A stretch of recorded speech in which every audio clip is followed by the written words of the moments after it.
बिहार कर्मचारी चयन आयोग की जो न्यू वैकेंसी है वह आ चुकी है और आप लोग अप्लाई कर लिए होंगे। अगर नहीं किए हैं तो जल्दी से अप्लाई कर लीजिए, क्योंकि बिहार कर्मचारी चयन आयोग में जितनी भी पोस्ट है सभी की जॉब प्रोफाइल बहुत ही शानदार है।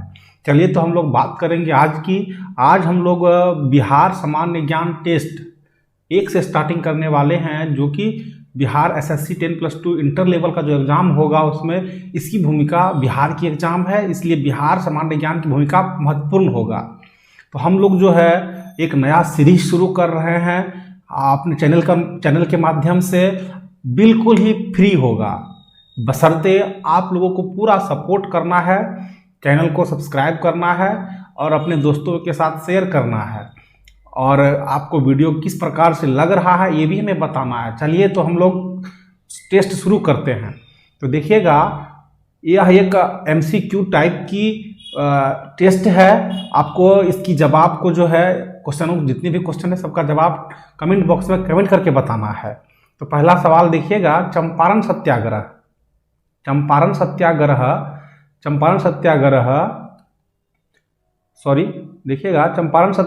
के दौरान नील की खेती किस नाम से जानी जाती थी।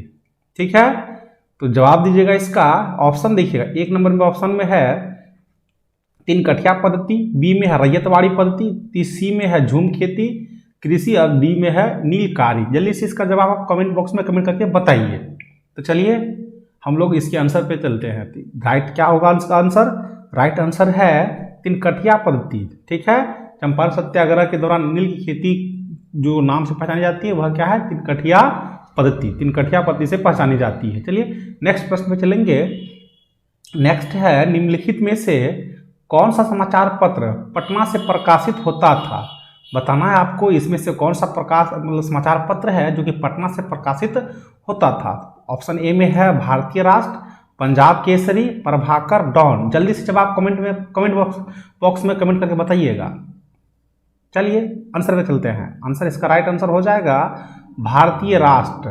भारतीय राष्ट्र समाचार पत्र है जो कि पटना से प्रकाशित होता था। अब ये सभी क्वेश्चन जो है इसका बहुत ही अच्छा से विश्लेषण किए हुए हैं। आपको इस वीडियो में इनका अच्छी तरह से जो विश्लेषण है वह मिल जाएगा। अगर आपको PDF चाहिए तो डिस्क्रिप्शन में जाइए और संभव क्लासेस का जो टेलीग्राम चैनल है उसको ज्वाइन कीजिए, वहाँ पे आपको इसके PDF मिल जाएगी। चलिए तो इसका विश्लेषण पे चलते हैं। देखिए, जो नील की खेती है, नील की खेती के लिए चंपारण एक महत्वपूर्ण स्थान था। ठीक है, यह चंपारण की बात करेंगे तो उत्तर पश्चिम बिहार का एक जिला है चंपारण। चंपारण में ही नील की खेती होती थी। और चलिएगा देखिएगा, जो खेती होती थी इसमें रैयत जो किसान थे उसको रैयत भी कहते हैं। भूमि के जो है 3 कट्ठा प्रति बीघा नील के साथ खेती करने के लिए जो है बाध्य करते थे अंग्रेज। उसकी जोत का 3/20। अब 3/20 कैसे हुआ? तो 1 बीघा जो होता है, 1 बीघा में क्या होता है? 20 कट्ठा। 1 बीघा इक्वल टू 20 कट्ठा होता है। ठीक है, 20 कट्ठा, इसलिए 3 कट्ठा आपको खेती करनी है। अतः क्या कहलाता? 3/20 हिस्सा। यह भी प्रश्न आ जाता है, कितना हिस्सा नील की खेती? 3/20 हिस्सा। चलिए 1900 के बाद यूरोपीय संश्लिष्ट नील से प्रतिस्पर्धा के कारण बिहार में नील कारखानों की गिरावट आया। अब गिरावट का सामना करना पड़ गया। अंग्रेजों ने किसानों का शोषण करना शुरू कर दिया। जब कह सकते हैं कि इंडस्ट्रियलाइजेशन हुआ, इंडस्ट्रीज लगी, उसमें जो है ये नील की मांग कम होने लगा, तब जाकर अंग्रेज क्या किए? फिर भी खेती करना बंद नहीं करवाए, बल्कि अंग्रेजों ने बिहार के जो किसान थे उनका शोषण करना स्टार्ट कर दिया। और 1917 में बात करेंगे, 1917 का चंपारण सत्याग्रह भारत में जो है गांधी के नेतृत्व में पहला सत्याग्रह आंदोलन था। पूछा जा सकता है गांधी का जो फर्स्ट सत्याग्रह आंदोलन था, फर्स्ट सत्याग्रह आंदोलन कहाँ हुआ था? बिहार में। बिहार में कहाँ पे? चंपारण में। ठीक है, पश्चिमी चंपारण, याद रहेगा। चलिए तो नेक्स्ट प्रश्न में चलेंगे।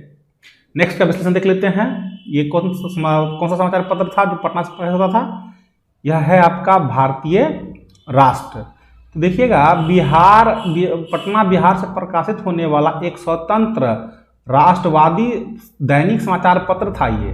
दरभंगा के जो महाराज थे, महाराजा सर कामेश्वर सिंह, उसके स्वामित्व में इसको शुरू किया गया था। शुरुआत की बात करेंगे तो शुरुआत हुआ था 1928 ईस्वी में। ठीक है, आगे चलते हैं। पंजाब केसरी। पंजाब केसरी की स्थापना 1965 में हुआ था। लाला जगत नारायण के द्वारा किया गया था। प्रभाकर जो है ईश्वर चंद्र द्वारा स्थापित किया गया एक बंगाली दैनिक समाचार पत्र था। डॉन की बात करेंगे तो इसकी जो है स्थापना किया था अली जिन्ना, मोहम्मद अली जिन्ना, 1941 में इसका स्थापना किया था। ठीक है, इसका मुख्यालय की बात करेंगे तो पहले तो था दिल्ली में, नई दिल्ली में था पहले, उसके बाद कराची में कर दिया गया। कराची तो पाकिस्तान में है। चलिए नेक्स्ट प्रश्न चलेंगे। बिहार की बात कर रहे हैं, बिहार से जो संबंधित प्रश्न है उसी को लिए हैं। तो बिहार में 1857 के विद्रोह के प्रारंभ में, जो 1857 का विद्रोह हुआ था उसके प्रारंभ में यहाँ के जो आयुक्त थे यानी कि कमिश्नर थे वह कौन थे? तो ऑप्शन है विलियम टेलर, ई सैमुअल्स, लॉयड इरविन। जवाब इसका कमेंट बॉक्स में कमेंट करके जल्दी से बताइए। इसका राइट आंसर हो जाएगा, राइट आंसर होगा विलियम टेलर। विलियम टेलर जी जो हैं पटना के क्या थे? आयुक्त थे, कमिश्नर थे। चलिए नेक्स्ट, निम्नलिखित में से किस जिला में, ठीक है, कौन से जिला में जो है मुंडेश्वरी देवी मंदिर स्थित है? तो ऑप्शन देखिएगा कैमूर जिला, गया, चंपारण, नालंदा। जल्दी से इसका जवाब दीजिएगा, जल्दी से इसका जवाब कमेंट बॉक्स में कमेंट करके बताइए। तो इसका राइट आंसर हो जाएगा कैमूर। कैमूर में मां मुंडेश्वरी देवी का मंदिर है। चलिए विश्लेषण की ओर चलेंगे। काफी अच्छा विश्लेषण है दोस्तों।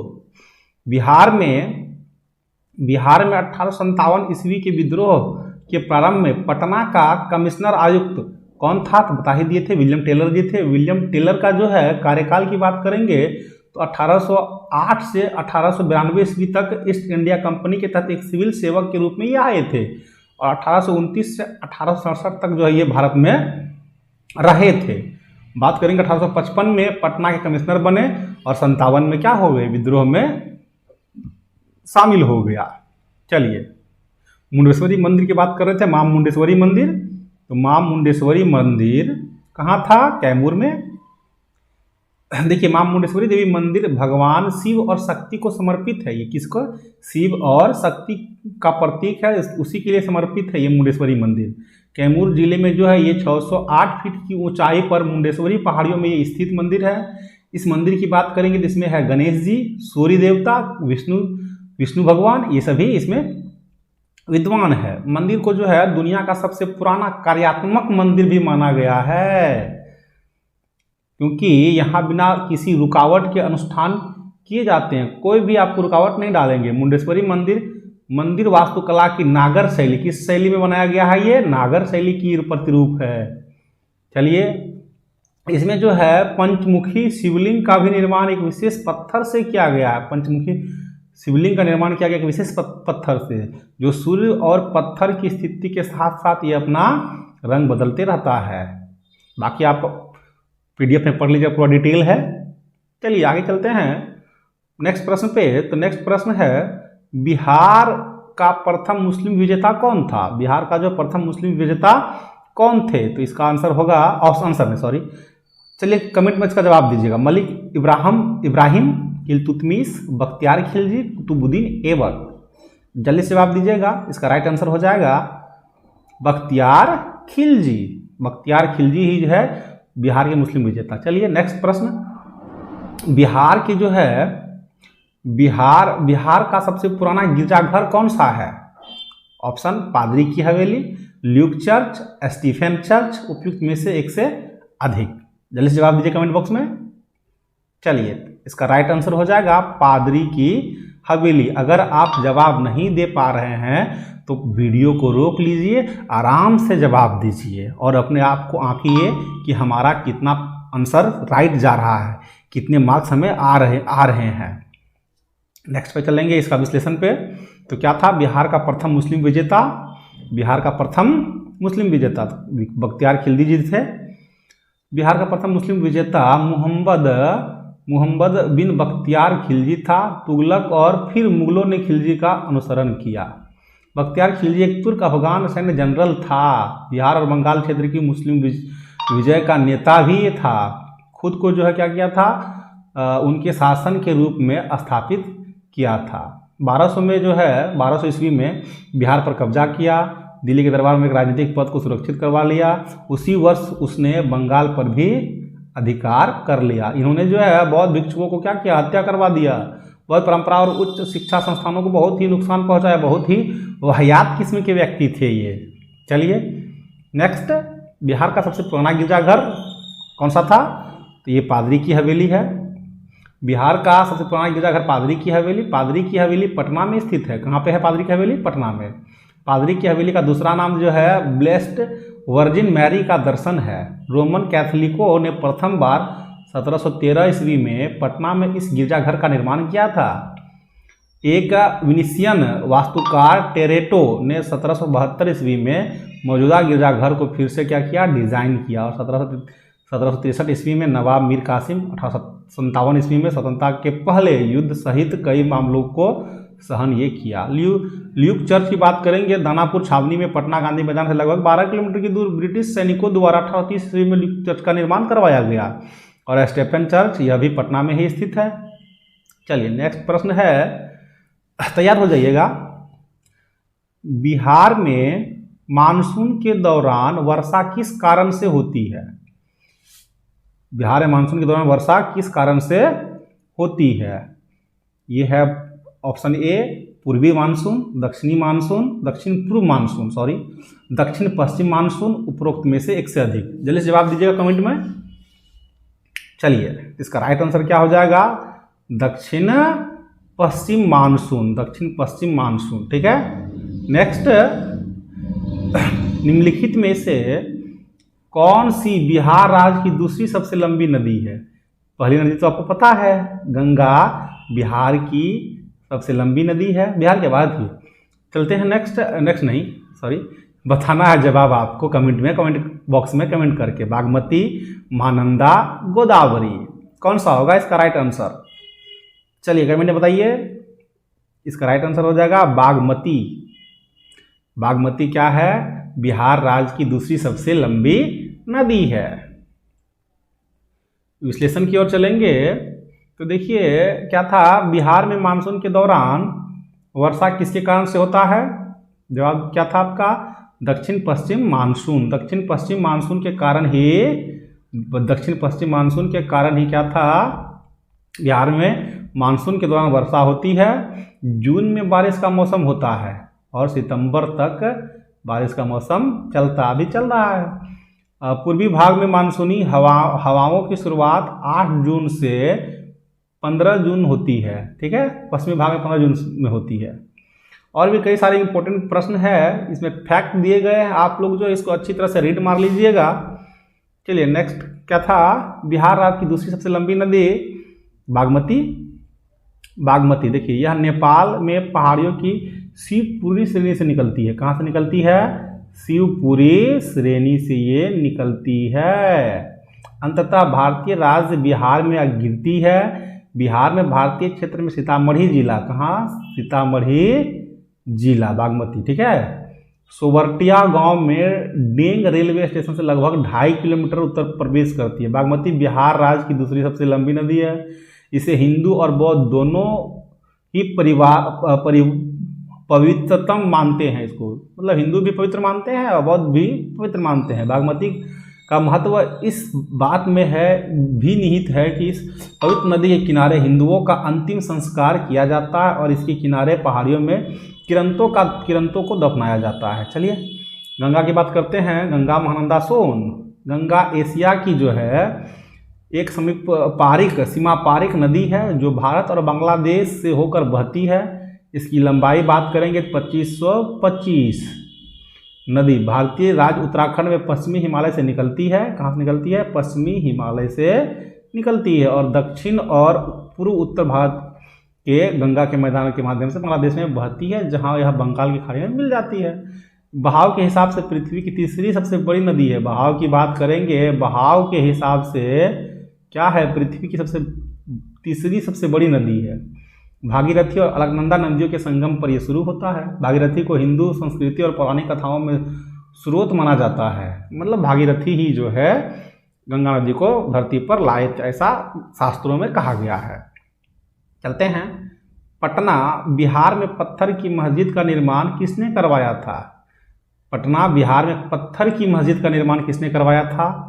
जल्दी से जवाब दीजिएगा। ऑप्शन ए में है, ऑप्शन ए में क्या है आपका? फिरोज शाह तुगलक जी हैं। बी में परवेज शाह, औरंगजेब, अलाउद्दीन। जल्दी से जवाब दीजिएगा। तो इसका राइट आंसर हो जाएगा परवेज शाह।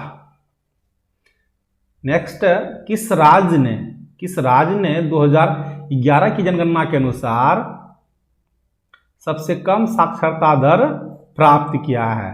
तो आप लोग को पता होगा, जल्दी जवाब दीजिए कमेंट में। ऑप्शन बोल देते हैं, बिहार है, महाराष्ट्र है, अरुणाचल प्रदेश है, केरल है। इसका राइट आंसर क्या हो जाएगा? बिहार। बिहार की साक्षरता दर बहुत ही कम है। फैक्ट भी देखेंगे दोस्तों, चिंता नहीं कीजिए।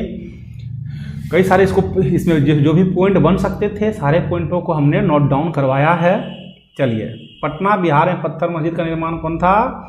परवेज शाह। पत्थर की मस्जिद जिसे सैफ खान की मस्जिद, चिमनी घाट मस्जिद और सांगी मस्जिद के नाम से भी जाता है, नाम से जाना जाता है। पटना बिहार भारत में एक मस्जिद है। इसे 1621 में मुगल बादशाह जहांगीर के बेटे परवेज शाह ने बनवाया था। ठीक है, मस्जिद पत्थर से बनी, इस मस्जिद पत्थर से बनी है, इसलिए इसका नाम पत्थर की मस्जिद पड़ा। किससे बना था? पत्थर से, इसलिए पत्थर की मस्जिद। यह सुल्तानगंज और आलमगंज के बीच अशोक राजपथ पर स्थित है। केंद्रीय गुंबद 4 मेहराबों द्वारा समर्थित भी है ये। नेक्स्ट चलेंगे। किस राज्य की साक्षरता दर जो था कम था? बिहार। अब जानेंगे सर्वाधिक साक्षरता दर कहाँ का था? नहीं, सर्वाधिक जनसंख्या घनत्व वाला राज्य कौन सा? 2011 की जनगणना के अनुसार बिहार। सबसे कम जनसंख्या घनत्व वाला राज्य अरुणाचल प्रदेश। सर्वाधिक जनसंख्या वाला राज्य उत्तर प्रदेश। सबसे कम जनसंख्या वाला राज्य सिक्किम की जनसंख्या बहुत ही कम है। सर्वाधिक साक्षरता दर वाला राज्य केरल। सबसे कम साक्षरता दर वाला राज्य बिहार ही है। सर्वाधिक लिंगानुपात कहाँ की है? केरल की। सबसे कम लिंगानुपात हरियाणा की है। 2011 की जनगणना के अनुसार बिहार में साक्षरता दर की बात करेंगे तो 61.8% है। ठीक है, बिहार में सबसे कम पुरुष और महिला साक्षरता दर 71.2% और महिला साक्षरता दर क्या 51.5% है। जबकि केरल में उच्चतम दर है कितना? 96.1% और 92.1%। नेक्स्ट प्रश्न पे चलेंगे। स्वतंत्र भारत, ठीक है, स्वतंत्र भारत के पहले राष्ट्रपति का संबंध कहाँ से है? आप तो जानते होंगे, जवाब कमेंट में कर ही दिए होंगे। उत्तर प्रदेश, आंध्र प्रदेश, बिहार, तमिलनाडु। तो क्या होगा इसका राइट आंसर? बिहार। कौन थे यह भी आप कमेंट में बताइए। बिहार में जल अपवाह तंत्र किस प्रकार का है? बिहार में जो जल अपवाह तंत्र है वह किस प्रकार का है? कंटकीय प्रतिरूप का है, जालीदार प्रतिरूप का है, अरीय प्रतिरूप का है, या इसमें से कोई नहीं है? जल्दी से जवाब दीजिएगा। तो इसका राइट आंसर हो जाएगा जालीदार प्रतिरूप। अपवाह तंत्र किस प्रकार का? जालीदार प्रतिरूप का है। ठीक है, चलिए बात करेंगे फैक्ट की, पॉइंट की। तो स्वतंत्र भारत के पहले राष्ट्रपति का संबंध कहाँ से था? बिहार से। भारत के राष्ट्रपति भारत गणराज्य के प्रमुख हैं। भारत के जो राष्ट्रपति होते हैं भारत गणराज्य के प्रमुख है। राष्ट्रपति भारत के कार्यपालिका, विधायिका और न्यायपालिका का औपचारिक प्रमुख होता है। ठीक है, और भारतीय सशस्त्र में बलों का कमांडर इन चीफ, बहुत बार पूछा गया है, कमांडर इन चीफ। राष्ट्रपति का चुनाव जो अनुपातिक प्रतिनिधित्व प्रणाली के द्वारा एकल संक्रमणीय मत और गुप्त मतदान द्वारा ही किया जाता है। ठीक है, यह क्या होता है? राष्ट्रपति भारत का प्रथम नागरिक, उसने 35 वर्ष की आयु पूरी कर ली है और लोकसभा के सदस्य के रूप में चुनाव के लिए योग्य हैं।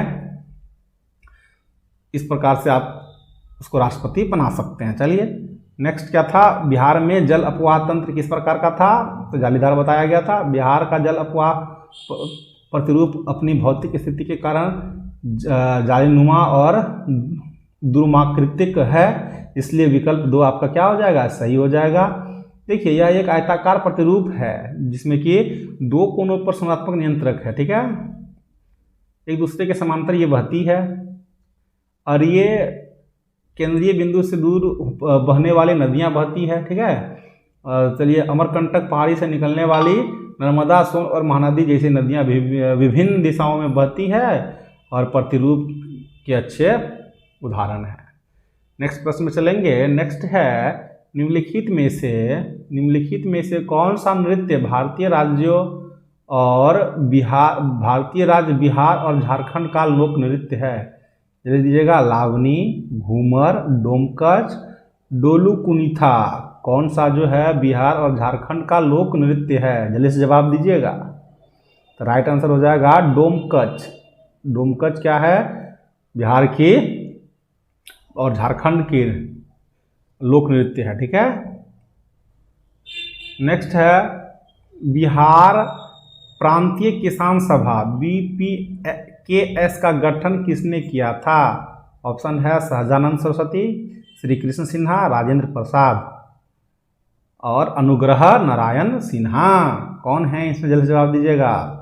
राइट आंसर इसका क्या हो जाएगा? सहजानंद सरस्वती। सहजानंद सरस्वती बिहार प्रांतीय किसान सभा का गठन किया था।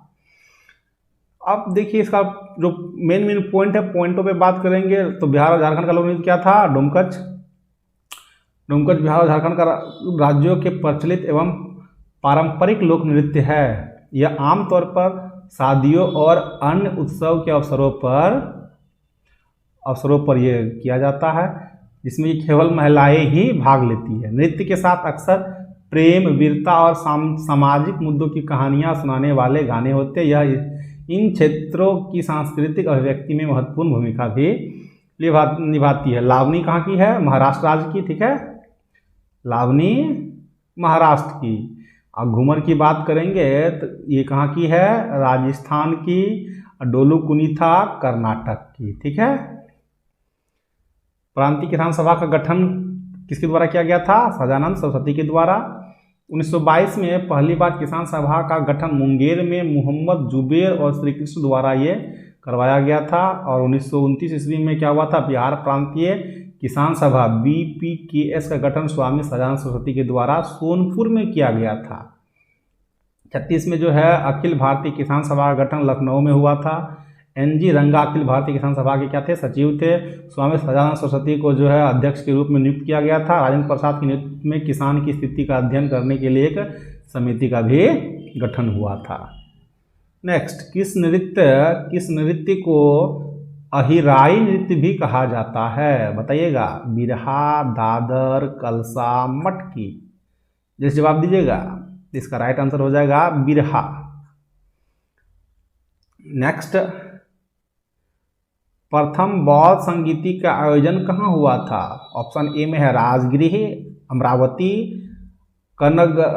कनगनहल्ली, पाटलिपुत्र। जल्दी जवाब दीजिएगा। राइट आंसर हो जाएगा राजगृह। तो अहराई नृत्य क्या था? बिरहा। बिरहा नृत्य मुख्य रूप से अहीर लोगों द्वारा किया जाता है, ठीक है। अहीर मतलब यादव, इसे अहिराई भी कहा जाता है, ठीक है। बिहार में पुरुष नृत्य करते हैं। बघेलखंड में बिरहा नृत्य के साथ गायन भी होता है, ठीक है। बिरहा नृत्य का कोई निश्चित समय नहीं होता है, इसमें महिलाएं भी भाग लेती है और जब पुरुष और महिलाएं नृत्य करते हैं तो सवाल जवाब चलता है इसमें बिरहा में, ठीक है। मुख्य नर्तक बघेली शैली में दोहों की तरह लंबे छंदों के साथ बिरहा पंक्तियां गाता है। नेक्स्ट क्या था? प्रथम बौद्ध संगीति राजगिरी में 483 ईसा पूर्व में हुआ था। राजगिरी से सट्टापनी गुफा में प्रथम बौद्ध संगीति का आयोजन किया गया था। राजा अजातशत्रु के संरक्षण में यह आयोजित हुआ था। अध्यक्ष कौन थे? प्रथम बौद्ध संगीति के अध्यक्ष भिक्षु महाकश्यप थे। महाकश्यप, ठीक है, अध्यक्ष।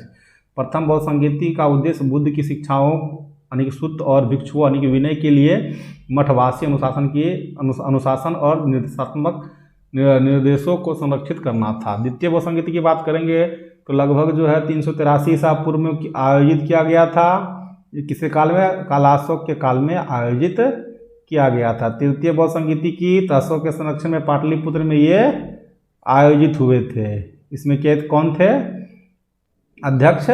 तो मुगलिपुत्तिस, ठीक ना, मुगलिपुत्तिस ये अध्यक्ष थे। इस परिषद में त्रिपिटक का अंतिम संस्करण पूरा हुआ था।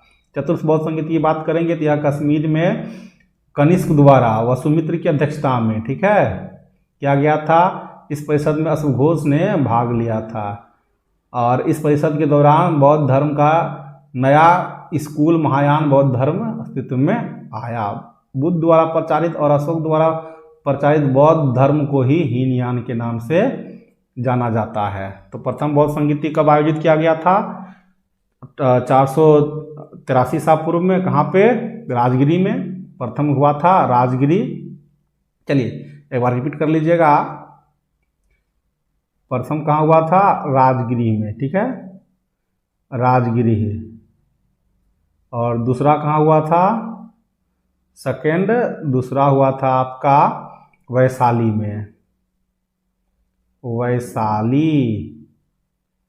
और तीसरा कहाँ हुआ था आपका? थर्ड हुआ था आपका पाटलिपुत्र।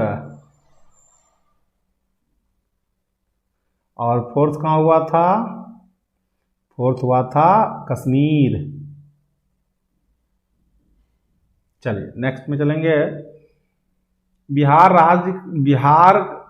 राज्य का पक्षी कौन सा है, यानी कि बिहार राज्य का राजकीय पक्षी कौन सा है? बिहार का राजकीय पक्षी कौन सा है? रूबी थ्रोटेड येलो पहला ऑप्शन, दूसरा गौरैया, तीसरा ग्रेटर फ्लेमिंगो, भारतीय रोलर। चलिए इसका राइट आंसर क्या हो जाएगा? गौरैया। बिहार की राजकीय पक्षी गौरैया है। नेक्स्ट बहुत इंपॉर्टेंट प्रश्न है, हमको ये आशा है, विश्वास है कि सब इसका जवाब सही सही दीजिएगा। खरना बिहार में किस त्योहार से संबंधित है?